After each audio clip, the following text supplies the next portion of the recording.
Mesdames et messieurs, merci une fois de plus de nous recevoir chez vous. Avec vous, nous recevons l'évangéliste Jean Bosco Mushi Mayombo. Il est auteur et homme de Dieu. Avec lui, nous allons aborder le contenu de son œuvre qui s'intitule « Où es-tu, jeunesse ?» Évangéliste, bonjour. Bonjour Martial. Alors, Où es-tu, jeunesse est votre premier bébé en matière de littérature. De quoi parle cette œuvre? Où es-tu, jeunesse? C'est un cri d'alarme qui s'adresse uniquement à la jeunesse d'abord, pour la simple raison que la jeunesse aujourd'hui, quand nous essayons de voir ce qui se passe, il y a une certaine violence qui ne dit pas son nom, qui est souvent même marquée en milieu scolaire. Et Où es-tu, jeunesse? C'est l'histoire de l'auteur. Avoir l'histoire de l'auteur, vous avez écrit sur vous. Pourquoi vous avez écrit cette œuvre? C'est pour interpeller, c'est pour susciter des vocations ou pour conscientiser la jeunesse? En fait, c'est pour conscientiser la jeunesse parce que je suis passé par là. D'accord. Il y a des situations qui font en sorte que la jeunesse se déroute. Et nous sommes passés par là et je ne voudrais pas que cette jeunesse commette les mêmes erreurs. C'est pourquoi dans cet ouvrage, il y a 3 parties. La première partie qui est donc la saison du matin, qui va de 0 à 30 ans. La deuxième saison, c'est la saison du midi, qui va de 30 à 60 ans. Et la troisième saison, c'est la saison du repos, qui va de 60 à plus. Et donc, pour pouvoir jouir de la meilleure saison, donc la saison du soir, il faudrait que la saison du matin soit préparée, donc la jeunesse. D'où le cri d'alarme, où es-tu, jeunesse? Certainement, vous me poserez la question de savoir pourquoi cette interrogation. Oui. Oui, pour la simple raison que cette jeunesse n'y est plus. Alors, donc, vous, dans votre œuvre, vous écrivez, je vous cite, « Où es-tu, jeunesse ?» Vous vous interrogez et vous répondez, « Elle n'est plus, elle s'est évanouie, elle s'est évaporée avec tous ses desseins. » Oui. Qu'est-ce qu'on peut comprendre? Avec tous ces desseins. Parce que je ne suis plus jeune, je l'ai été. Et donc, je dis à la jeunesse qu'elle ne dure qu'un certain temps. De 0 à 30 ans, le temps de se construire, de poser des actions, afin de vivre le restant de ses jours dans une certaine paix, dans un certain repos. Mais donc, pendant cette jeunesse, de 0 à 30 ans, si nous allons dans les déviances, dans des drogues et autres, nous allons détruire cette jeunesse. Vous remarquerez, et vous conviendrez avec moi, que vous constatez même sur le terrain, certaines personnes d'un certain âge font des travaux qui ne sont plus à leur portée, pour la simple raison que ces personnes n'ont pas préparé leur jeunesse. J'interpelle donc la jeunesse à plus de conscience, afin de pouvoir gravir les échelons de la vie en toute quiétude. Le fabuliste français Jean de La Fontaine écrivait qu'il se servait des animaux pour instruire les hommes. Alors, vous vous servez de votre expérience de la jeunesse pour conscientiser la jeunesse gabonaise. Vous partez d'un constat?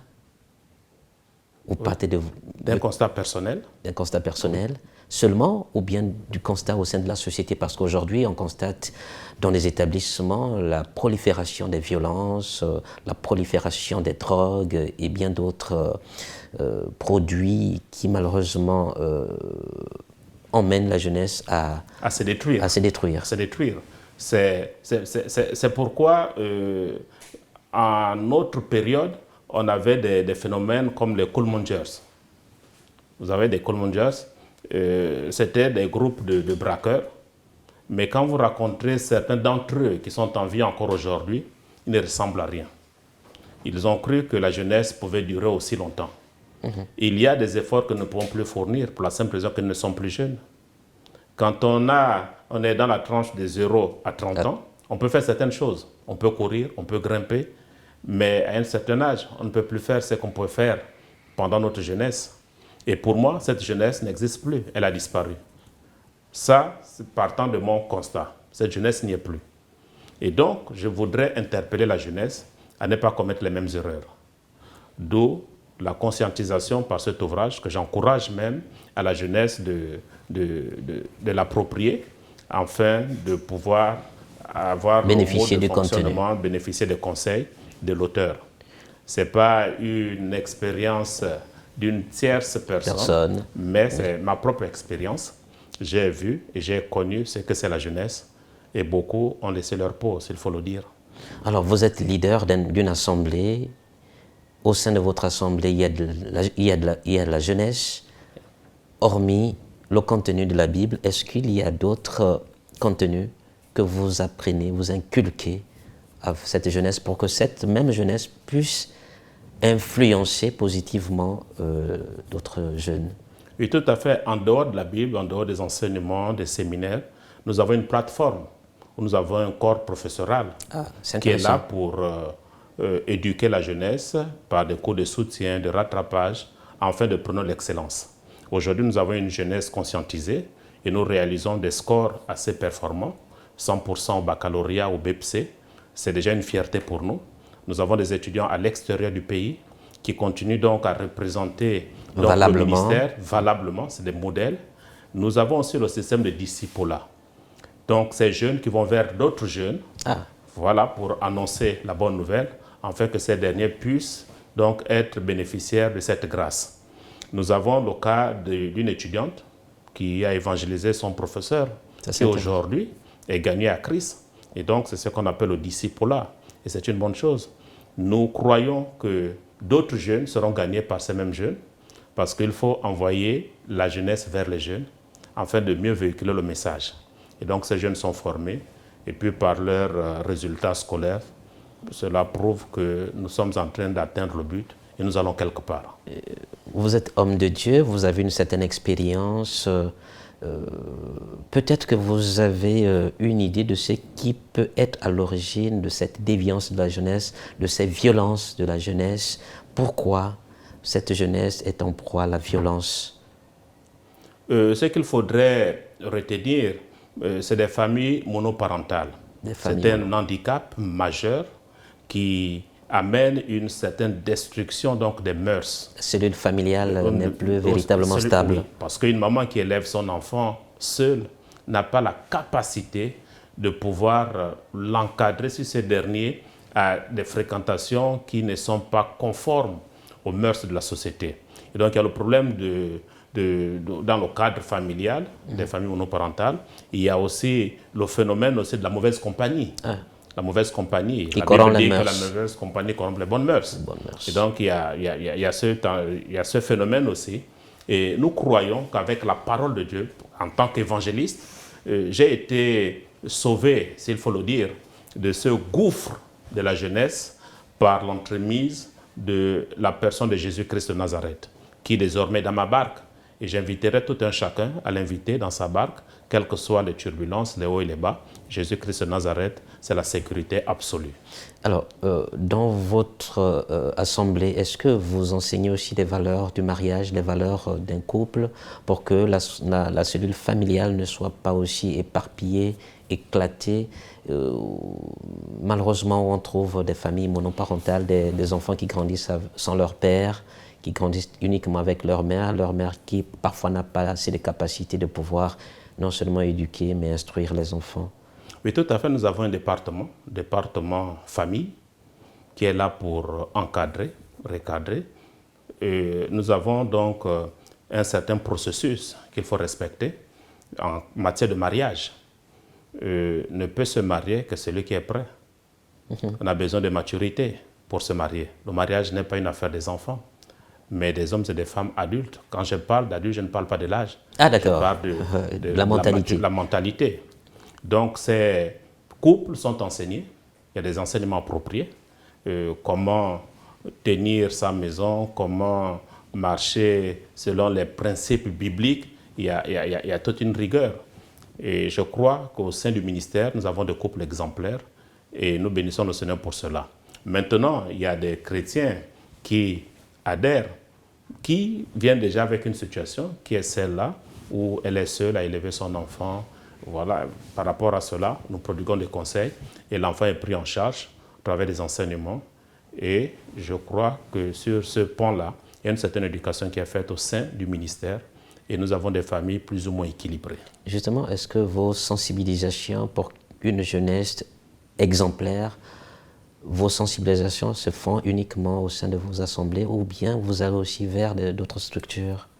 Nous allons vers d'autres structures par l'entremise des invitations.